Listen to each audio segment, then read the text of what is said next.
Hello students, this is the fifth chapter from civics and the last chapter for term 1 revision.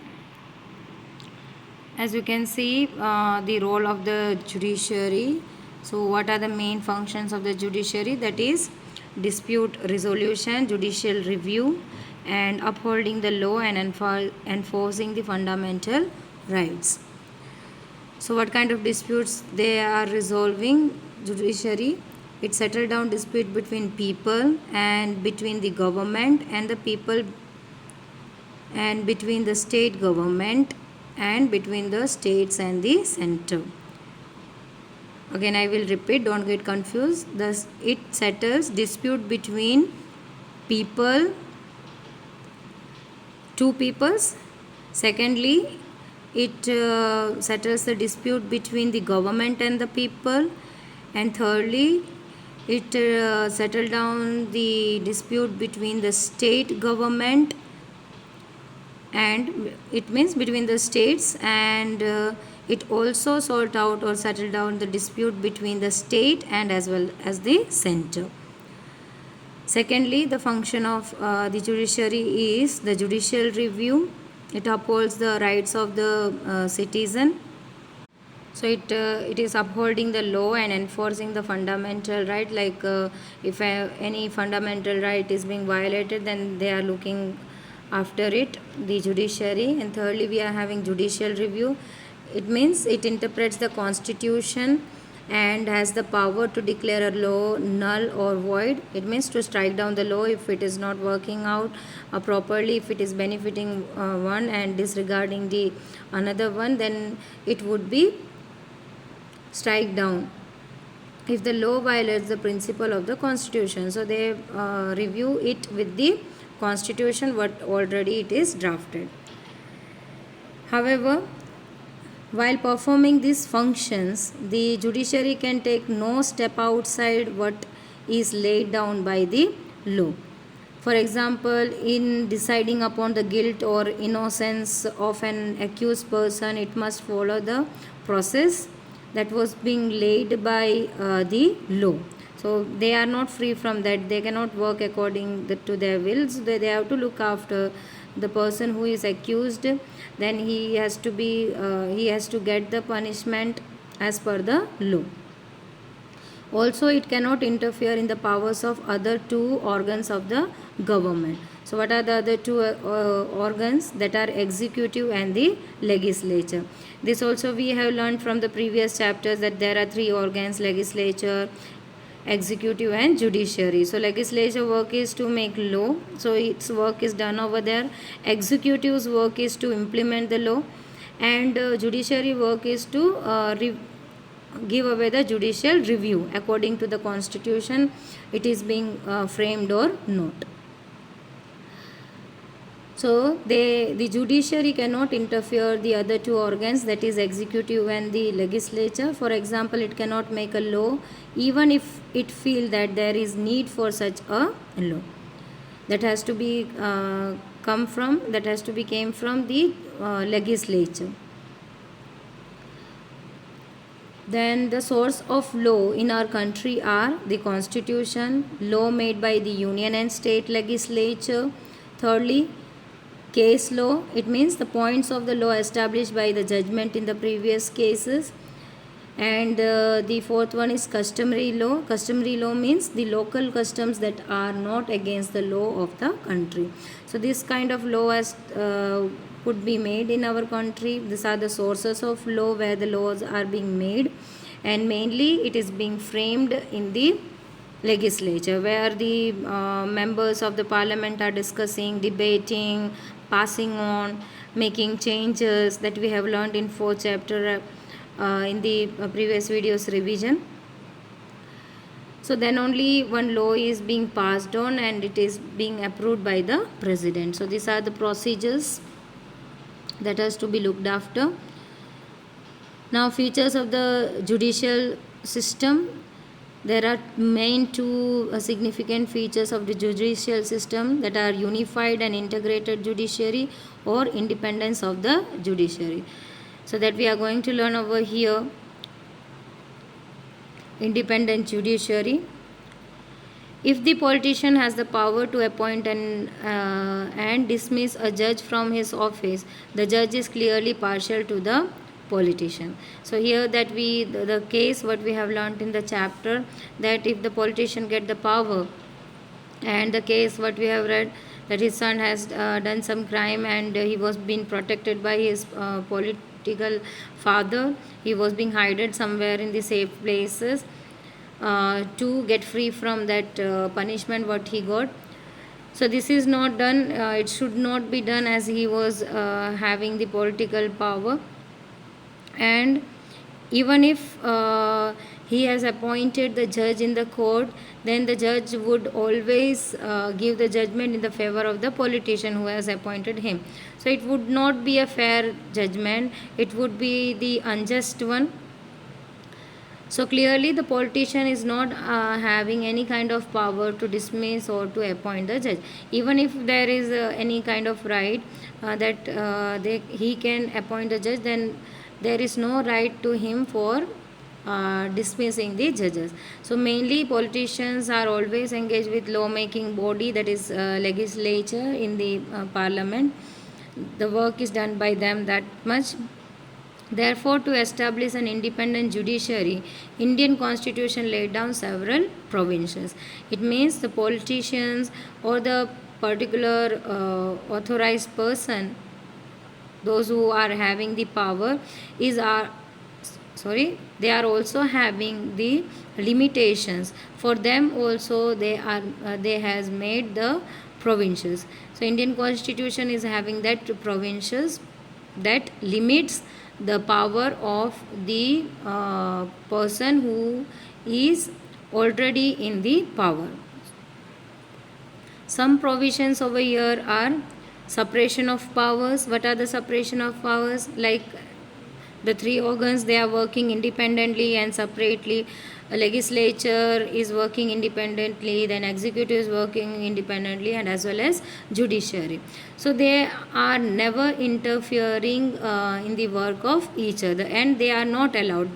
It is being said in the constitution, and by which it is been shown by the provisions. Little interference of legislature and executive in the appointment of judges. So here they are having somewhat of rights, but little interference, only appointment of the judges, rather than they are not having any right to dismiss anyone, that we have already discussed. Difficult procedure for the removal of a judge from his office. So if any of the judge is being removed, so this is not a simple task, the procedure is very difficult. Independence of judiciary is crucial to prevent misuse of power by legislature and executive. So it is very important, though they can be protected from the power of legislature and executive. So these two cannot misuse their power to dominate on the judiciary. So here the judiciary works always independently to protect fundamental rights of the citizen. Even if the fundamental right of the citizen is being violated and the law is being not framed, then they can directly approach to the court, and the judiciary could help out the citizens' rights to be implemented or to be framed as a law. So fundamental rights are being protected by the judiciary. Even if the citizen feels that his fundamental rights are being violated, then they can directly approach to the court and can file a case.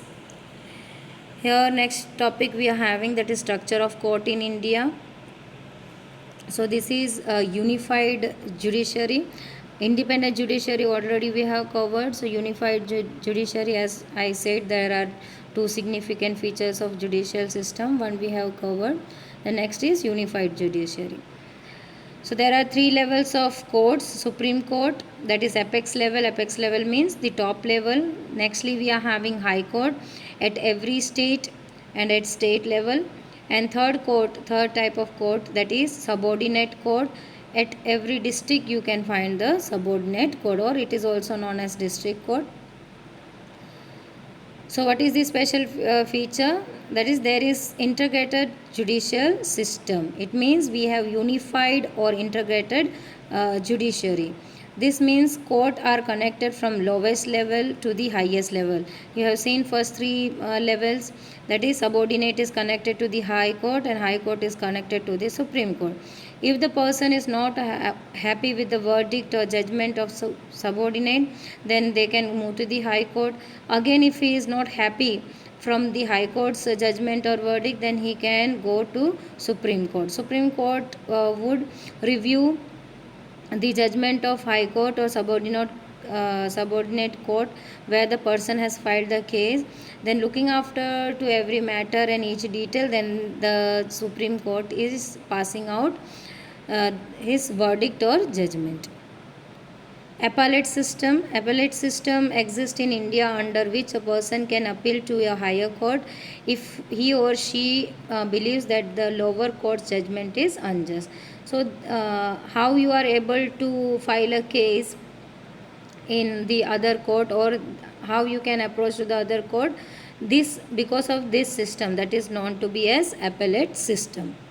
This also we have understood from the Sudha Goyal's case, as the Sudha Goyal's family was not happy with the verdict what was being done in the high court, so they appealed again to the supreme court. So this is through which system? This is through the appellate system. So they were able to reach up to the supreme court and they could appeal in the supreme court. Branches of the legal system. There are two branches, as you can see on the screen: criminal law and civil law. So criminal law deals with the cases related to theft, murder or dowry, and civil law deals with the dispute related to the sale of a land, purchase of a good and rent, as well as divorce. So how the case is filed in civil case? A civil case is filed by a person or a group or a body against another person, a group or a body, while criminal case is filed by government against an accused person or a person. So in a criminal case they have to file an FIR, that is first information report, and in civil law they are directly filing a case in the court, that we have already learnt in the table in the textbook. Go through it once more so you can understand in better way.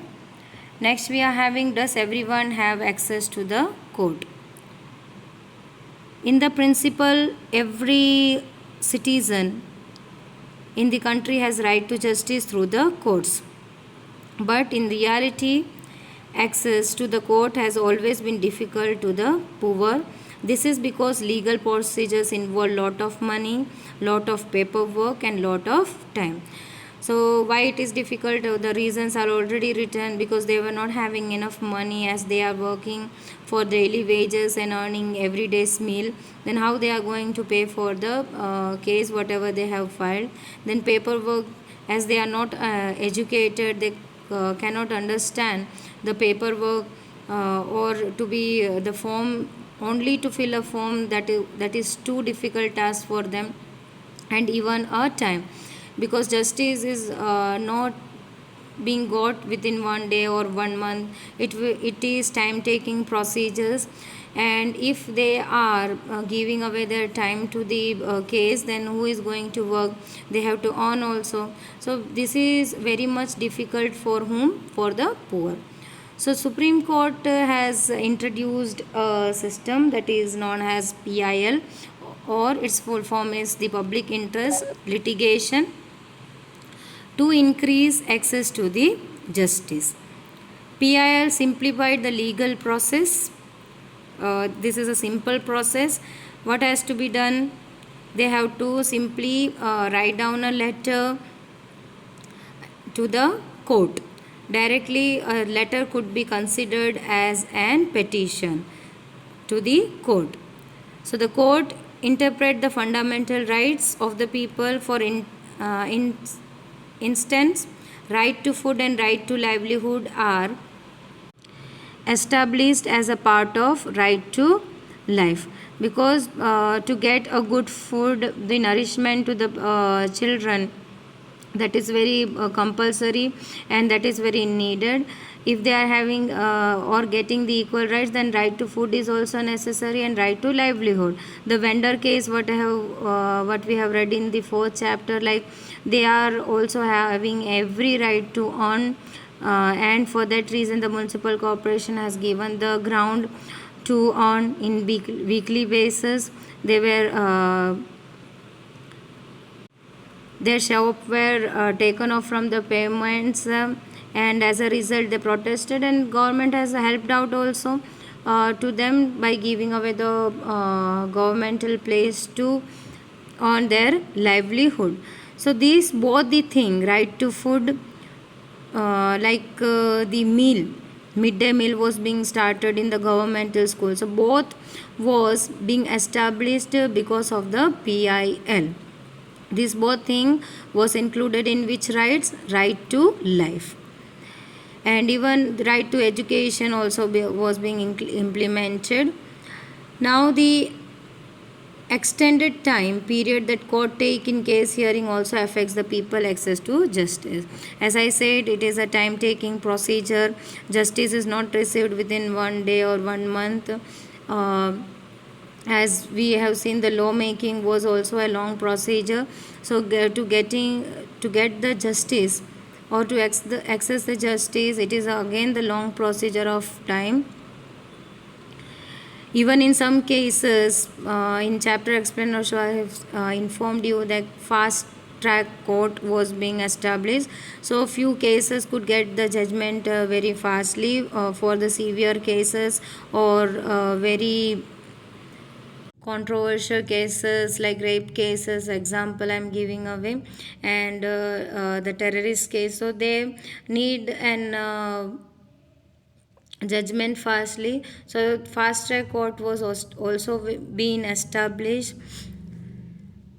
So here almost we have covered what is the judiciary, how they are making law, what are the legal systems, how judiciary is working independently, what are the three organs, what are their independent work.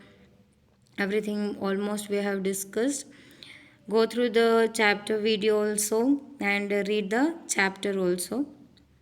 Thank you.